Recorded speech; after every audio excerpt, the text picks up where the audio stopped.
Bonjour, je m'appelle Michael Galash et aujourd'hui j'avais envie de partager avec vous un outil que j'utilise de temps en temps et que j'ai découvert moi-même à l'époque de ma grande prise de conscience, si on peut dire comme ça. Cette période a été précédée par un moment très difficile où j'avais des problèmes de sous, des problèmes d'estime de moi, que j'avais pas d'aide, j'avais plus d'aide de l'État financièrement. Et j'étais dans un cul-de-sac, j'avais l'impression. Le monde me semblait triste. Et il me restait, il me semble, quelque chose comme 50 000 francs. Il me restait très peu d'argent en tout cas. Et j'avais très peur en fait que ça descende.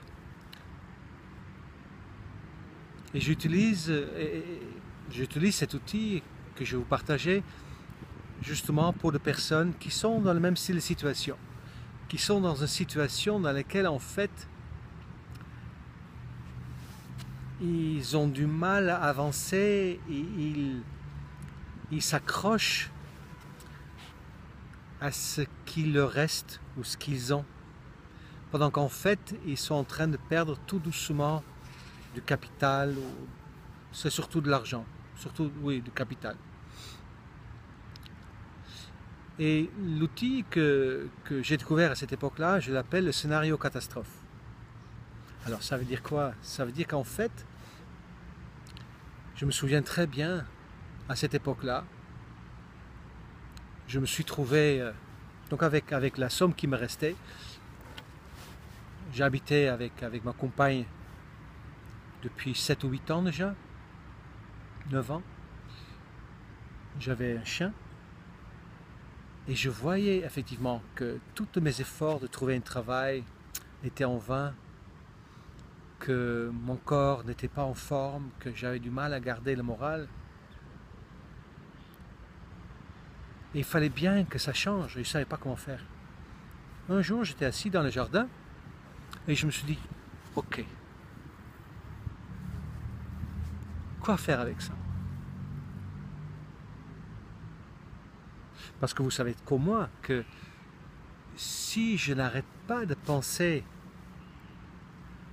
au pire, il va venir par arriver. Donc si par peur, j'entretiens des pensées obsessionnelles sur ce qui va sûrement venir, mais je vais l'appeler à moi. Et c'est pas bon pour évoluer. Et à l'époque, je me souviens très bien que je me suis dit, c'est comme ça que l'outil est né, je me suis dit, et alors? Ok, maintenant, ça va continuer à descendre. Tu as encore 20 ou 30 000 devant toi. Ah non, là je dévance les choses. J'avais donc 60 000, 50 ou 60 000. Je dis alors qu'est-ce que tu fais? Ça continue à descendre, qu'est-ce que tu fais? Et je dis, quand ça arrivera à une certaine somme, il faut que j'arrête les frais. Il faut que j'arrête le téléphone, la voiture, il faut que j'arrête que ça descende pour que je maintienne un niveau de survie minimum. Et dans ce cas-là, effectivement, je disais, c'est que quand j'arriverai à 30 000 francs, j'arrêterai le frais. J'arrête tout, mais je quitte aussi ma compagne pour ne pas l'amener dans ma chute vertigineuse. Pour ceux qui me connaissent de cette époque-là, c'est vrai que c'était pas facile. Et c'est une des choses par lesquelles je suis passé. C'est pour ça que je comprends bien la détresse dans laquelle certaines personnes peuvent se trouver. J'ai connu les difficultés plusieurs fois. Et on peut dire, oui, mais 50 000 francs, c'est énorme. C'est énorme si on a un salaire. Mais si, effectivement, on doit en vivre en sachant qu'il n'y a après aucun recours, parce que j'étais, juste avant, je travaillais à mon compte, et j'avais plus déjà de droits, et j'habitais avec quelqu'un, donc j'avais pas droit au minimum non plus. au RMI, ou je ne sais pas quoi, comment ça s'appelle. Mais si on doit en vivre de cette somme, mais ça permet de vivre quoi, 8 ou 10 mois, peut-être un peu plus, un an. Alors, donc je me suis dit, dans ce cas je pars. Je ne vais pas amener ma compagne dans cette chute et je m'arrête à 30 000. Et quoi faire alors? Si tu arrives à ça, qu'est-ce que tu fais? Et je me suis dit, mais ok, j'achète une tente, je choisis mes vêtements les plus solides, le reste je brade, je prends mes vêtements les plus solides, j'achète tout ce qu'il faut en fait pour camper et je commencerai à marcher. Pourquoi? Parce qu'il n'y a pas de famille sur qui je pouvais compter. J'avais peut-être aussi un peu trop d'orgueil d'aller voir des amis en ce moment-là. Et je dis, mais le pire c'est ça. C'est que j'ai pas d'aide, j'ai cette somme qui me reste. Si je calcule 30 000 euros, mais je peux, si j'utilise 30 000 francs, si je peux vivre de 10 francs par jour en achetant un peu de pain et peut-être quelque chose dessus, mais je peux tenir encore 7 ou 8 ans, scénario catastrophe, le pire, dans la rue, en chemin, et j'irai marcher. Voilà, c'est ce que je me suis dit. Où est-ce que j'irai marcher? Parce qu'il faut bien aller quelque part. Et je me suis dit, mais je prends mon sac à dos et je vais prendre l'itinéraire vers Saint-Jacques-de-Compostelle. Je commencerai avec ça. Une fois que je serai là-bas au bord de mer, je ferai tout le bord de mer pour faire l'une après l'autre les lieux saints. Ceux que je trouve saints, comme par exemple Rome, après peut-être Jérusalem, après peut-être Bhaktapur, en tout cas les lieux saints comme ça au fur et à mesure. En sachant qu'à partir du moment que je me mettrai en route, quelque chose allait se produire. Et je voyais bien le scénario. Mon scénario catastrophe. Et le pire, c'était ça. De dormir dans la rue, dans un tente, de me laver là où il y avait de l'eau, de manger très peu, d'avoir le peu de sous qui me restait sur moi, sachant que quelque part la vie t'appelle. En faisant ça, un périple qui dure un certain temps, avec l'intention de vivre, mais il y a un moment donné, tu vas faire une rencontre, il y a une rencontre qui peut se faire, il y a un élan qui se présente.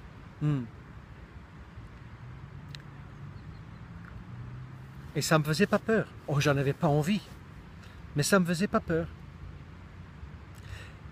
Et le fait que le pire ne me faisait pas peur m'a permis de lâcher prise. À partir du moment que le pire ne faisait plus peur, j'arrêtais de penser à ce qui allait m'arriver. Et je pouvais, à partir de ce moment-là, me centrer sur ma construction.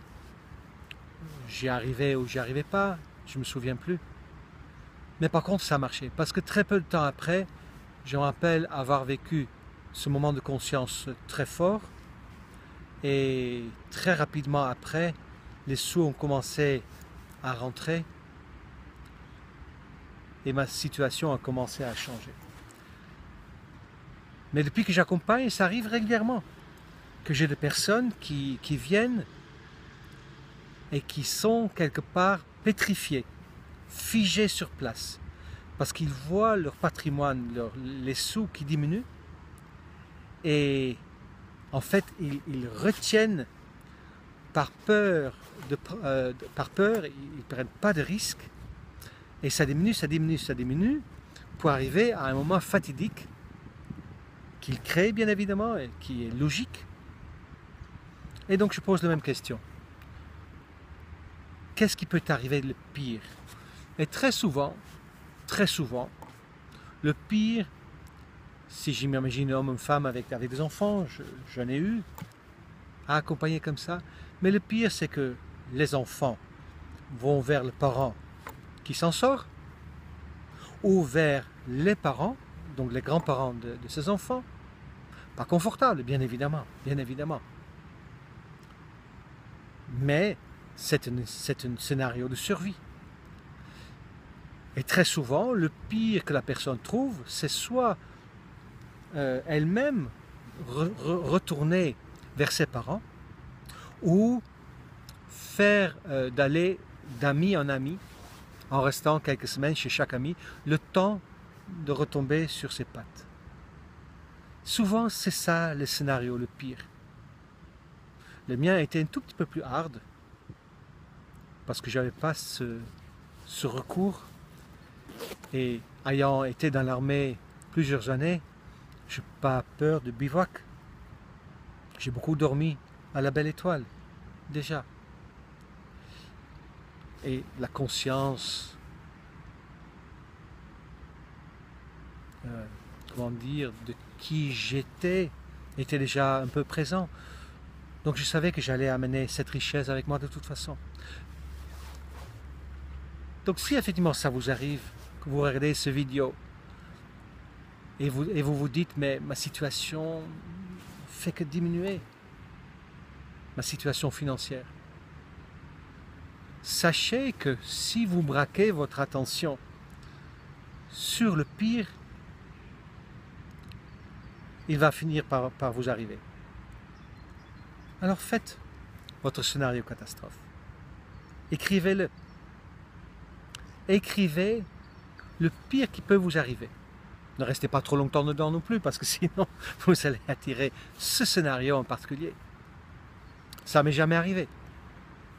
Je l'ai écrit, je l'ai pensé, et après je l'ai lâché, sans en faire une intention. C'était juste pour voir le pire. Et ces personnes qui laissent leurs enfants, dans ce cas-là, à leur partenaire qui s'en sort, ou aux grands-parents des enfants, qui ensuite vont faire, comment dire, une espèce de retraite.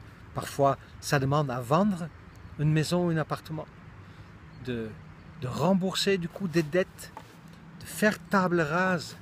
Mais vraiment, le scénario catastrophe pour moi c'est ça, faire table rase. C'est de rendre en fait tous les clés, plus de responsabilité. Mais c'est bon dans ce cas-là de pouvoir retourner chez les parents s'ils peuvent nous accueillir. Ça a souvent du sens. Je me rappelle comme ça de personnes qui sont retournées chez leurs parents. Ça avait du sens. Ça permettait de réparer quelque chose. Ça permettait aux parents de montrer qu'ils étaient toujours là. Ça réparait. C'est pas toujours possible. Mais parfois il y a des amis qui peuvent accueillir. Et à partir du moment que vous vous rendez compte en écrivant que le scénario le pire que vous aimez ne pas vivre bien évidemment, mais ne vous fait pas vraiment peur, dans ce cas-là vous pouvez passer outre. C'est ça le scénario catastrophe. En sachant que, bien sûr, ça a un sens dans votre vie. Donc si je me trouvais dans une situation où je vois mon argent diminuer, je chercherai aussi à comprendre, mais qu'est-ce qui se passe? Pourquoi est-ce que effectivement je n'arrive pas à gagner ma vie, à augmenter mes revenus? C'est important aussi à comprendre le signe de la vie. Mais avant que je rentre un tout petit peu là-dedans, je voulais juste vous raconter une histoire que j'ai déjà partagée d'un SDF à côté duquel je me suis assis une fois à Cannes, qui était à la rue, lui. Parfois je donnais quelques sous. Et un jour, je lui dis, je le partageais mes noix de Brésil, je me souviens bien. Et je dis, mais tu as de la chance toi. Il dit, comment ça? Et je pointais tous les gens qui roulaient dans le boulevard Carnot comme ça, qui roulaient vite. Et tu sais où ils vont, tous ces gens? Il dit, non, mais ils cherchent ils courent pour pouvoir courir demain. Et tu sais pourquoi ils veulent courir demain? Il dit, non, c'est pour pouvoir pour permettre à leurs enfants de courir à leur tour. Et tu sais pourquoi? Il dit non. Je dis, pour ne pas devenir comme toi. Et je dis, tu sais ce qui est magique, c'est que toi, tu vis avec le minimum et tu survis. Tu es la preuve vivante, la preuve vivante, que le fait de ne pas avoir de l'argent, de ne pas avoir de l'argent ou une maison ou du matériel en surplus ne veut pas dire que c'est la fin. Tu vois, quand je te vois, je vois très très bien que c'est pas simple ou facile, mais tu survis et tu vas bien. Et le simple fait de faire le scénario catastrophe peut permettre de se rendre compte de ça. Parce que même s'il faut vivre ce scénario catastrophe, la beauté de cette histoire, et je l'ai vécu plusieurs fois, de ne plus avoir le moyen de vivre. Ce qui est magnifique quand il n'y a plus rien, c'est que nous vivons l'expérience que la vie ne s'arrête pas,